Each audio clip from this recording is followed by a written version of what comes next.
আজকের ভিডিওতে আমরা শিখব কিভাবে টেলউইন সিএসএস ক্লাসগুলিকে অটোমেটিক্যালি সাজানো যায় প্রিটিয়ার ব্যবহার করে।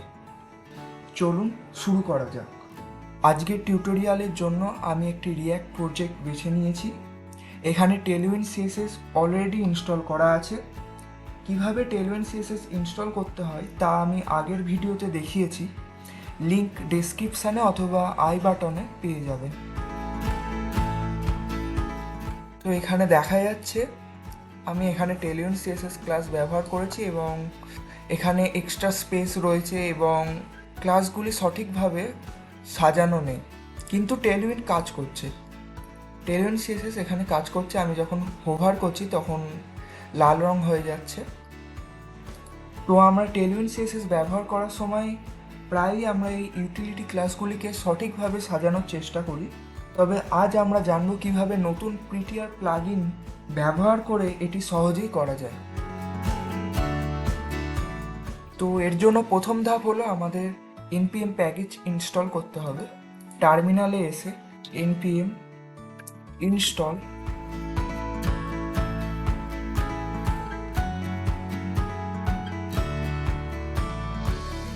এই দুটি প্যাকেজ ইনস্টল করে নিতে হবে ডেপ ডিপেন্ডেন্সি হিসাবে।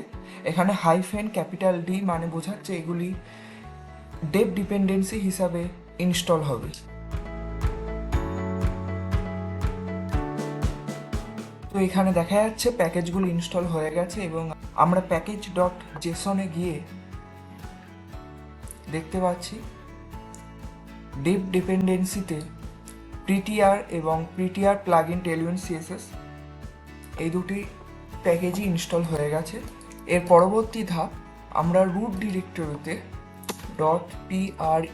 .prettierrc নামে একটি ফাইল ক্রিয়েট করব। এটি অ্যাকচুয়ালি প্রিটিয়ার কনফিগ ফাইল এবং এখানে আমরা লিখব কার্লি ব্র্যাকেটের মধ্যে প্লাগইনস প্রিটিয়ার প্লাগইন টেলউইন সিএসএস। শুধু এইটুকুই অ্যাড করতে হবে এবং এরপরে যাই আমরা সেভ করব Ctrl+S ব্যবহার করে, তখনই এখানে দেখা যাচ্ছে যে ক্লাসগুলি অটোমেটিক্যালি শর্ট হয়ে গেছে। যেমন আমি আবার দেখছি এখানে হোভারকে এখানে মার্জিনকে শেষে রেখে আমি যাই ফাইলটিকে সেভ করব Ctrl+S, ক্লাসগুলি অটোমেটিক্যালি শর্ট হয়ে যাবে এবং এটি একটি নির্দিষ্ট পদ্ধতি মেনে হয়, সেটিই আমি এখন আলোচনা করব।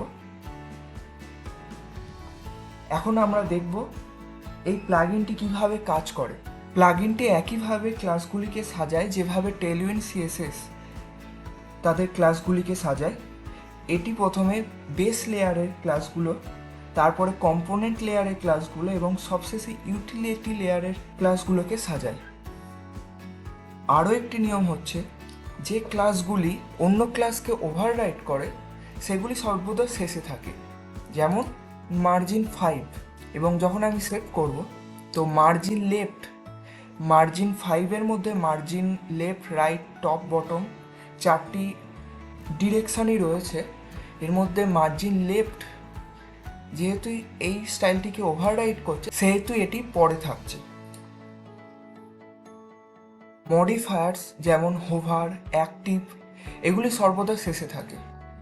যেমন আমি এখানে অ্যাক্টিভ টেক্সট গ্রিন 600, আমি যখনই এটি সেভ করব এটি শেষে চলে যাবে এবং রেসপন্সিভ মডিফায়ার্সরা সবার শেষে থাকে। SM টেক্সট 6XL Ctrl+সেভ, এটি সবার শেষে চলে গেল। এবং কাস্টম ক্লাস, যে সমস্ত ক্লাস টেলউইন সিএসএস অন্তর্ভুক্ত নয় সেগুলি সর্বদা প্রথমে আসে এবং এটা থেকে পরিষ্কারভাবে বোঝা যায় যদি আমরা এমন কোনো ক্লাস ইউজ করি বা স্পেলিং মিস্টেক হয় ক্লাসে, তাহলে সেগুলি সর্বদা সামনে চলে যাবে। যেমন টেক্সট গ্রিন 600 এবং এরকম যেহেতু ক্লাস টেলউইন সিএসএস নেই, আমি যখনই সেভ করব এটি সবার প্রথমে চলে আসবে। তাই টেলউইন সিএসএস ব্যবহার করার সময় প্রিটিয়ার প্লাগইন টেলউইন সিএসএস ব্যবহার করা অবশ্যই উচিত।